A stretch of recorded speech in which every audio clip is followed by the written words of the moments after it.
Hello guys, in today's tutorial I'm going to be showing you how to fix broken makeup, i.e. something like this. So you might have just bought something and it's so frustrating because when you go to open the product it is completely smashed to bits. So before you think, oh, there's nothing I can do about it, I'll throw it in the bin, let me show you a way that you can get this nice and flat and beautiful and not cracked anymore, and it will still work just as well as it was brand new. So let's get into the tutorial. Let's get into the tutorial. Alright, so what you will need is obviously your broken bronzer, blusher, any sort of powdered product that is pressed. Obviously you can do this with. Please excuse my hands. I went surfing yesterday and I have a lovely burn mark just around my wetsuit. So sorry about that. But yeah, what you need is a spatula. This is a makeup spatula. This is from Kryolan. And then your last thing and your most important item is some form of isopropyl alcohol, or IPA, we call it. This I bought on Amazon, literally for the whole, I think, yeah, it's a litre. I think it only cost me like £9 or something. It's really cheap stuff. But not only is this gonna fix makeup, this is also amazing for cleaning brushes. This is what I use to clean my brushes because it gets rid of bacteria, yeah, and literally will clean them to the best that they can. And then I will condition my brushes probably once a month or something. This one was specifically from Amazon, so if you want to have a look, I'll obviously put this in the description below. But you can get so many different types. You can get them in smaller or bigger. And I've not actually used D-Slick. This isn't actually the product. I've just poured some of this into here because it's a spray bottle. So I find it slightly easier to just work with a spray. So any sort of spray bottle will do. I haven't done this in a long time actually. So what you have to do is just open up your bronzer. It's awkward, isn't it? And then I'm pretty much just gonna drench it in this alcohol. I'm gonna spray it first and then I'll see if I need to use the, like, to pour it out of the bottle. And then you actually need to crunch it even more and just work it into its shape. It takes a little bit of time. Yeah, you definitely need some paper towel. I don't know if I said that in the beginning. Just so it doesn't go absolutely everywhere, even though it already is going everywhere. But make sure you've got a space that you can just wipe down like the product easily.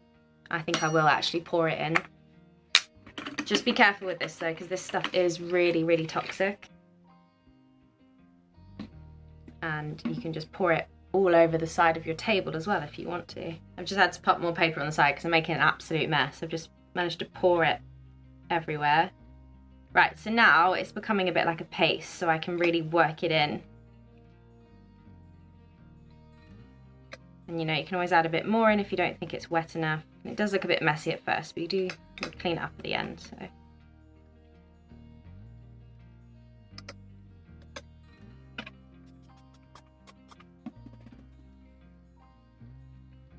And just keep working at it. I'm just kind of using the edge of this spatula just to work it in.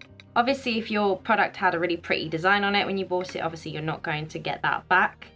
Unless you're super good at like molding and stuff and you're able to do like the little design yourself. So I mean, that's already much better. I'm just trying to get it sort of even. It's quite therapeutic really doing this.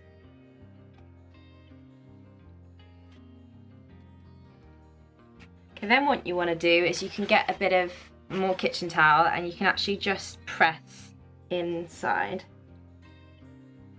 This is just to get it flat basically. Or you can use something bigger, like I might be able to use the base of this in there. Oh, there you go, I've actually made a design look without even meaning to.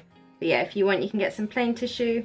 This will just help everything dry properly. And then just sort of clean up the edges. You can even wet the tissue with the spray just so you can get it all, because obviously it cleans makeup. I get quite fussy about stuff like this, to be honest. And I'm just wiping on the towel there on the side, just so I can nicely clean that up.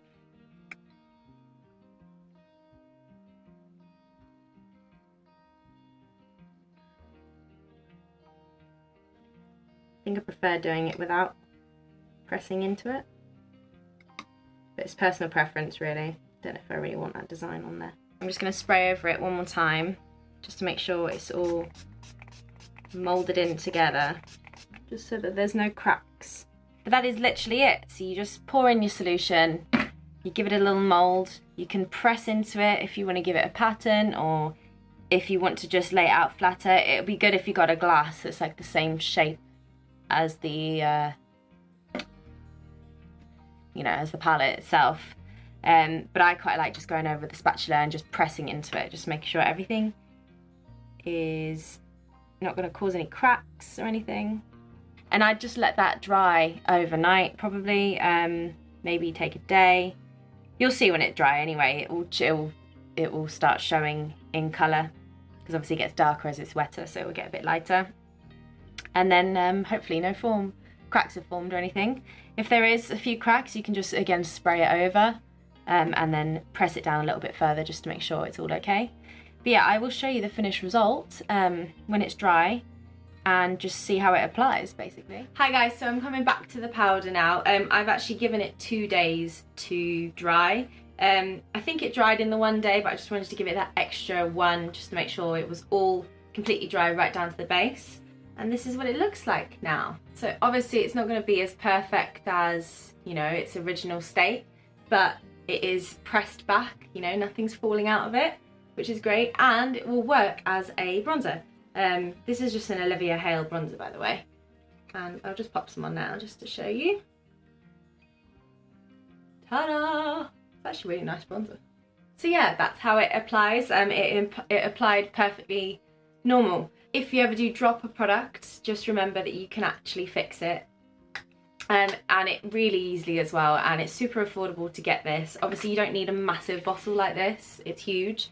You can buy smaller ones, but just make sure that you get just like pure isopropanol alcohol, just because then, you know, you're not putting anything else in here, and it will dry completely because obviously it just evaporates. If you enjoyed this video, then please give it a thumbs up and subscribe to my channel. I really hope this was useful for you, because it literally like saves me, because it makes me really sad when makeup breaks. So yeah, just remember to not throw away and to try and fix whatever you might have broken. If you would like to see more videos, then please subscribe to my channel and turn your notifications on, and I will see you in the next video, guys. Bye.